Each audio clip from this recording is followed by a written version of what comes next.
Joe Balls. Merry Christmas. Amanuch. I heard you saw Ginooks.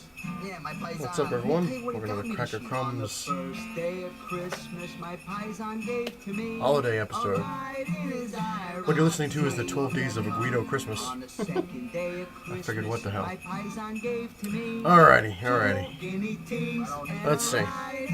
What makes this such a holiday episode other than the tree, the Wolverine, Santa hat, or the Christmas music? Absolutely nothing! Anyway, I really didn't get a chance to read as many comics as I wanted to, but since I did a huge, massive review last episode, you'll probably have to forgive me now, because, you know, it's holiday stuff, running around, cooking, all sorts of holiday things to do. So, I'm going to go on a little bit of a review, and I'm going to do a little itty-bitty rant that's actually good because it's the holidays, you know, got to be nice. And we'll see how it goes. Hopefully I won't interrupt too much of this song. Always makes me laugh when I listen to it. I probably should have put Adam Sandler's Hanukkah song in there, but it's not Hanukkah, or is it? Well, I celebrate Christmas, so what the hell. Even though the Hanukkah song is funnier. What can I tell you? It's a judgment call. Anyway, got a chance to read Venom number 28. It's like old school Venom right there. It wasn't too bad. It was kind of interesting. Basically, Venom, I guess, moves to Philadelphia, and he helps some reporter friend of his fighting the UFOs, I think they're called. That's pretty much it. I mean, it wasn't too spectacular. I do think the cover's cool. But moving on to Avengers number 2. The first one I was like, you know, because it always seems to be the same thing, but then again, that's a good way, you know, a good thing to have. The Avengers, you know, the whole point of the Avengers coming around was there was a threat that not one hero could face, or, you know, so they needed a team of all the kick-ass heroes. Other than that, I mean, basically it's like a global threat, kind of like a Thanos level kind of thing with the Infinity Gauntlet. And in this issue, you see Captain America and Iron Man recruiting everybody. Which is pretty funny because when they recruited the 11 synopsis CDs. Moment of silence for the chairman of the board. moving on. When Cap and Tony, Iron Man, recruit them, they show them recruiting each member, and they go to Wolverine, and he's in a bar, and he's like, well, and why should I? And Iron Man's like, well, we have beer, so Wolverine's like, sold. And then they go to Spider-Man, and he's looking, and, you know, he's like, we have plenty of money. So he's like, thank God. He gives Iron Man a hug. Then they go to the Falcon, and, you know, Cap just says, I don't even have to ask, do I? And Falcon's like, nope. He's like, I'm in. And then they get Captain Marvel and Spider-Woman. And then the funny thing is, which I thought the guy was dead, I guess not. But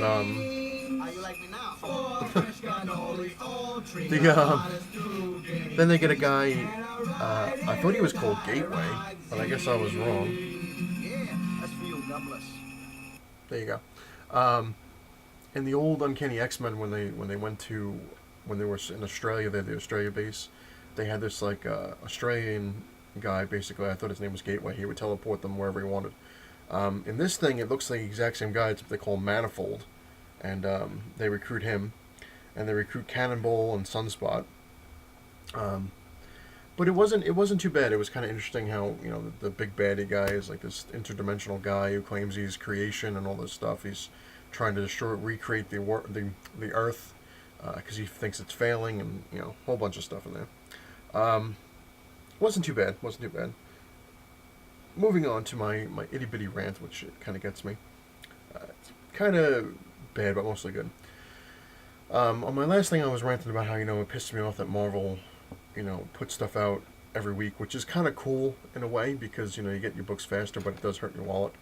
So I have to give them their credit, And the other positive thing about Marvel, which I didn't throw in there, is that Kosten Bromsdorf said, which is very true, is that Marvel doesn't really screw their readers in a way where not the money wise, yeah, they get you, and the way they do the books, they get you, but with continuity and the characters are not like DC with the New 52. They started from scratch, but then they reworked origins, and everything's all kind of some stuff was kept the way it was, but a redone origin, and like look at Batgirl.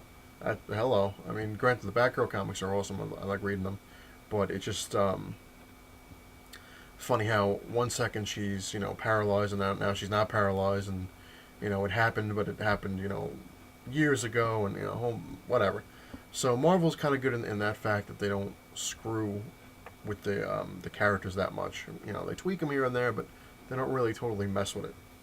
The one thing that kind of gets me doesn't really piss me off because I get it, but sometimes it's just like, for instance, when they do a comic like the Avengers, right, they have Captain America in there, they have Spider-Man, okay, fine, Wolverine's on the Avengers again, but when they do like the comics like this, and they have, say, like I said, Captain America, you look at his solo title, he's on another planet, who knows when that's going on. Now, this is supposed to be happening now, whereas the Captain America is supposed to be happening now. And the Spider-Man in here is the Peter Parker Spider-Man. So if the events of Amazing Spider-Man have come to pass, and Spider-Man is dead, and Doc Ock now has taken over, the Spider-Man mask and stuff like that, why is it that Peter Parker's in the Avengers? So it's kind of a mess up. I know, granted, comics, that the stuff like that is, obviously they don't age like we do, because, Captain America would be like 1,000 years old, and, Spider-Man would be in his, like, 90s right about now. But, it just kind of, little things like that, I'm kind of like, you're reading Captain America, he's on another planet, yet here he is in the Avengers. He's like, hey, let's go take care of this, and I don't know. That just gets to me from time to time. More holiday music for you. The Night Santa Went Crazy by Weird Al. It's pretty much it. I mean, I don't have really a huge thing to go over. I wish I had more kind of holiday things to show. But I will make a Christmas episode. Well, not on Christmas, but after, to show all my orgy of greed and all the things that I have received for the holidays. Other than that, I just want to wish everyone, a very happy holiday, Merry Christmas, or whatever it is you celebrate. I really appreciate everyone watching, and have a safe, fun holiday. I hope everyone gets what they're looking for. For us, comics and comic-related items. There we go. Anyway, Weird Al's trying to kill us. Again, I hope everyone has a really happy holiday and have fun. Try to, bear with their relatives and feast on the holiday. And as for me and Kitty, we wish you a happy holidays, and I will see you all soon enough. And I would say it's not the size of your man cave that matters what you have in it, which I just did, but since it's the holidays, what can we have for the holidays? May your Santa's reindeer not poop on your windshield when he leaves.